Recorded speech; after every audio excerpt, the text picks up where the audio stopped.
Hey, what's up, guys? Welcome back to another reaction video. My name is Paul. We're here with part two of the Cold War Oversimplified. Simplified. Can't talk this morning. And yeah, let's check it out, guys. First one and a half was pretty cool. If you haven't checked that one out, you should. And yeah, let's go over part two here. Now, where were we? I watched the last one, part one last night. And now we're here with part two. So let's do this, guys. Please hit the like and subscribe. That'd be great. Thank you. Appreciate it. All right.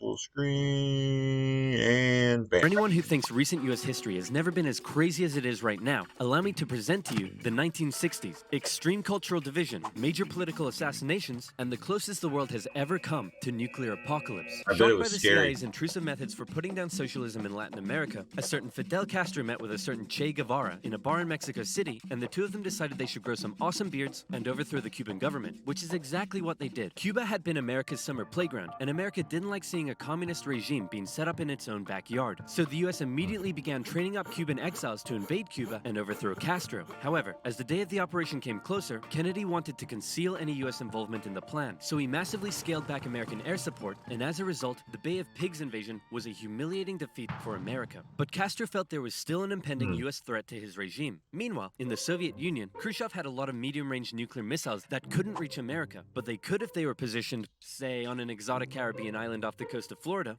Hey, I'm a communist who hates America. You're a communist who hates America. You know what that means? We should fall in love. I was just gonna suggest you set your missiles up in Cuba. Oh, no, you're right. That's a better idea. Be still, my beating heart. On October 14th, 1962, a U-2 spy plane over Cuba noticed something strange. Sir, you need to look at this photograph. You're right. That's the cutest dog I've ever seen. Sir, I was referring more to the Soviet missiles. America freaked out as they realized what was going on. They were completely vulnerable, and they had to act fast. They knew that airstrikes or an invasion of Cuba would likely mean nuclear war with the Soviet Union, so Kennedy came up with another idea, a blockade. The US Navy announced it would stop and search any Soviet ships heading to Cuba, and would sink any that did not comply. In response, the Soviet put its military into full combat readiness. The US did the same, and began drawing up plans for an attack on Cuba. Things were escalating fast, and both superpowers were getting ready for World War III. Emergency communications between the two sides broke down as Khrushchev rejected Kennedy's demands for the missiles to be removed, and for the first time in history, U.S. Strategic Air Command moved to DEFCON 2. DEFCON 1 means nuclear war. The Soviets shot down a U-2 spy plane over Cuba. A Soviet nuclear submarine in the Caribbean mistakenly believed war had already broken out, and two of the senior officers gave the go-ahead to fire its nuclear torpedo. Thankfully, the third senior officer, this beautiful man, refused to authorize the decision. The U.S. finalized its preparations, and I kid you not, the day before the U.S. were set to decide the day and time for the Cuban invasion, Khrushchev was like, hey, you know if you just removed your missiles from Turkey, we'd remove ours from Cuba? Yeah, that sounds good to me. It was a bit more complicated than that, but at the last second, the two sides finally came to an agreement. Soviet missiles were shipped out of Cuba, and the world breathed one gigantic sigh of relief, except for one guy, who was bloody livid. Phew! Let's hope that's the biggest crisis of my presidency. Unfortunately for him, his presidency was to end. Bam. Yeah, he's had to get I know. shot. But that Parker promo saved me so much in my insurance. I brought you a little something special. Parker, State Farm offers everyone surprisingly great rates. You're the man. You want the real deal? Like a good neighbor, State Farm is Is there. there. With one. Having nearly blown up the planet, a few changes were made. First, the superpowers agreed to a limited test ban treaty. Secondly, the Soviets ousted Khrushchev and replaced him with Leonid Brezhnev, who was a kisser.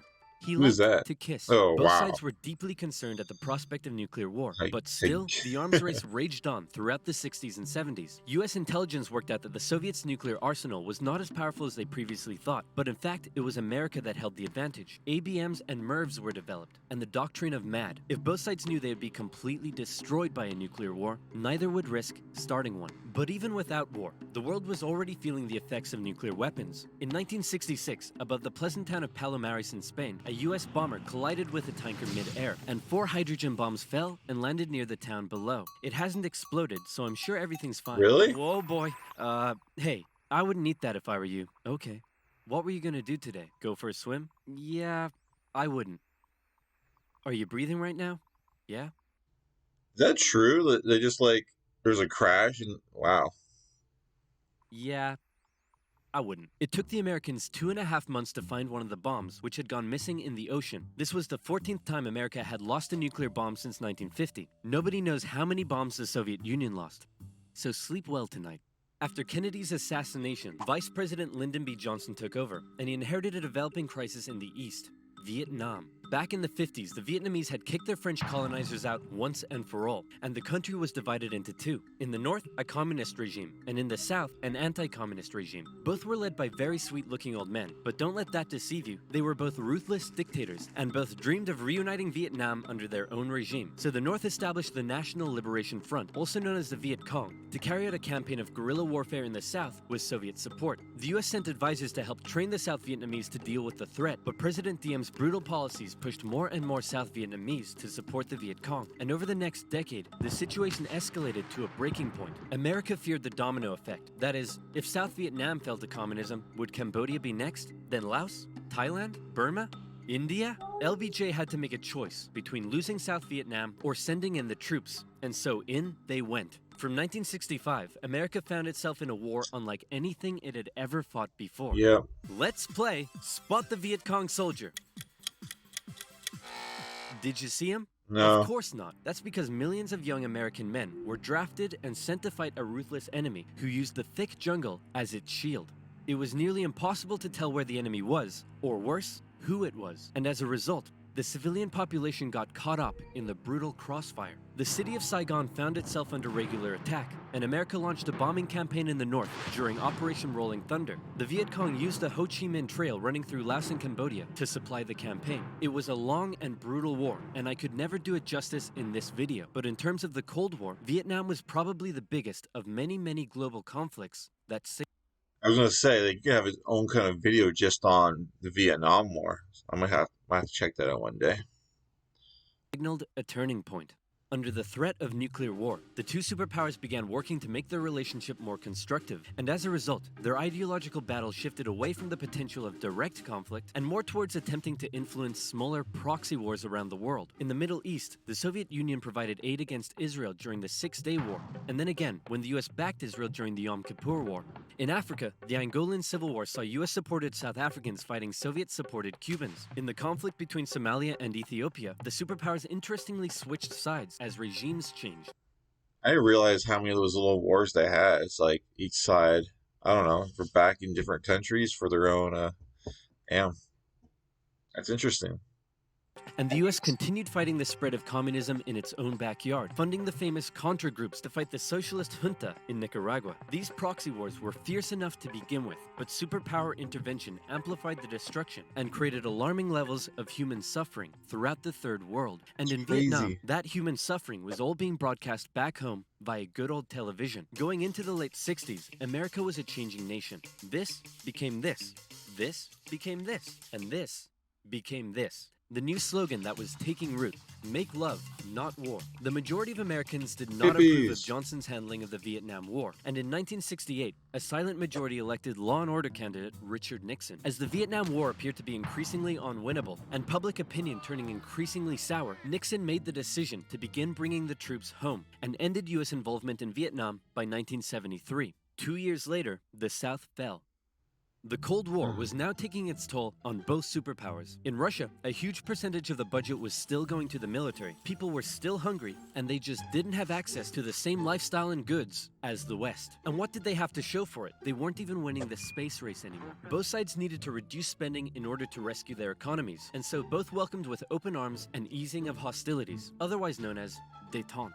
To improve relations, Nixon became the first U.S. president to visit Moscow in 1972, and Brezhnev returned the gesture a year later. A number of treaties were signed, including the 1972 SALT Agreement that limited nuclear weapons. Relations with China were even improving via ping-pong diplomacy when the U.S. table tennis team went on a tour of the People's Republic. However, internally, China was still pushing anti-capitalist propaganda, which led to some mixed messages. Nixon even visited China in 1972, and it was a barrel of laughs. Today, the president walks among priceless treasures from China's golden age. Among them, a pair of ear stoppers used by the emperor to keep from hearing criticism. You put the stopper into his ears so that he couldn't hear the criticism. Give me a pair of them. 他是不是给我一对啊？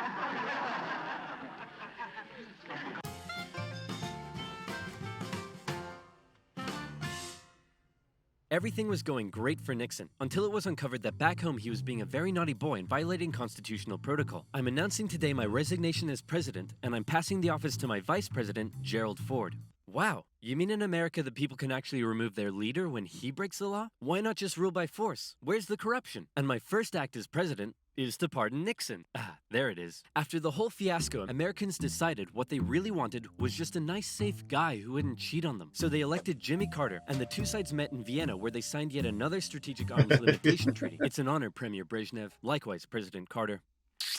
Please don't do that. But that's not to say there was no longer any tension between the two sides, because there was. Heaps of it. Once again, the Soviet Union put down further attempts at reform and rebellion in the Eastern Bloc. The Euro missile crisis saw new and improved classes of intermediate-range missiles being deployed in Europe. In 1979, the Soviets thought it would be a good idea if they had their own Vietnam and invaded Afghanistan to prevent a US-sponsored Islamic insurgency. And in response to these various crises, Olympic Games were boycotted. Conservatives were concerned that US policy had become too soft, and in 1980, they decided they wanted a president who would be tough on communism, so they elected Ronald Reagan. And Reagan came in guns blazing. Concerned at the Soviet Union's human rights violations, he made a speech calling them an evil empire. And he also wanted to renew the arms race using technological advances in computing and lasers. He came up with the Space Defense Initiative, also known as Star Wars, which was basically a big defensive anti-nuke shield around the country. But a lot of people thought it was a pretty dumb idea. The Soviet Union perceived this shift in rhetoric as the USA getting ready for war, and they were feeling especially threatened as their relationship with their communist ally China had broken down. Relations took a big hit in 1983 when the Soviets shot down a Korean airliner that had strayed into their airspace, and it looked like the world was going right back to mid-20th century Cold War tension. But then Brezhnev got really old and died, and was replaced by this guy who was really old and died, and was replaced by this guy who was really old and died, and he was replaced by Mikhail Gorbachev. Coming into office in 1985, he was the real game changer. Wow, what a year, how about some cheer with movies and shows on Prime Video? The joy of watching movies and TV shows, streaming now for you on Prime Video. Do I dare? Dare. Wow, what a year, cheer starts right here, watch anytime, included with Prime. His philosophy differed a lot from previous Soviet leaders. He felt that the reason the Soviet system and economy was struggling was that it didn't allow the Soviet people to find satisfaction in their work, because they weren't allowed to speak freely and lived in fear. Gorbachev wanted the Soviet people to be happy, but unlike previous Soviet leaders, he actually made the change happen. Within the first couple of years, he began the political movement for more openness and transparency, and the restructuring of the Soviet political and economic systems. And change very quickly took effect. People could criticize the government, they could enjoy Western pop culture, the media interviewed Margaret Thatcher, but most importantly, the Soviet people could now enjoy Pizza Hut. All hail to Gorbachev. He also knew that the arms race needed to end in order to rescue the Soviet economy, and a positive relationship with the West must be established. Constructive dialogue reopened and resulted in the INF Treaty, which saw all intermediate-range missiles eliminated, which was huge. Reagan's tone towards the Soviet Union began to soften, and things were looking up. But what would these reforms mean for the Eastern Bloc? For decades, the Soviets had been brutally suppressing any attempt at change. Now, would they be allowed? And that was the exact question on Hungary's lips when the Prime Minister visited Moscow. Gorbachev's response, he didn't necessarily agree with the reforms, but he wouldn't stop them either. He was prepared to let the Eastern Bloc choose its own future. This was massive, and the Hungarian leaders began planning free, multi-party elections. Poland followed suit and also held elections in June. The anti-Soviet party, Solidarity, won 99 out of 100 seats in the Senate. But not just that. In Hungary, the barbed wire border between East and West was removed. The Iron Curtain was unraveling. But not all Eastern Bloc leaders were happy. Notably, East Germany was still ruled by a hardline Stalinist, Erich Honecker, and many East Germans were still eager to get out. They had been trapped by the Berlin Wall, but now they were doing the math. If they could travel to Hungary, and Hungary's border with the West was loosening, could they now make it to the West? That summer, East Germans decided Hungary was the latest top holiday destination. They traveled there in droves, and using various methods, tens of thousands crossed the border into Austria and the West. Honecker was furious and blocked travel to Hungary, but that civil liberties train had started rolling, and it wasn't stopping. Thousands more flocked to the West German embassy in Prague,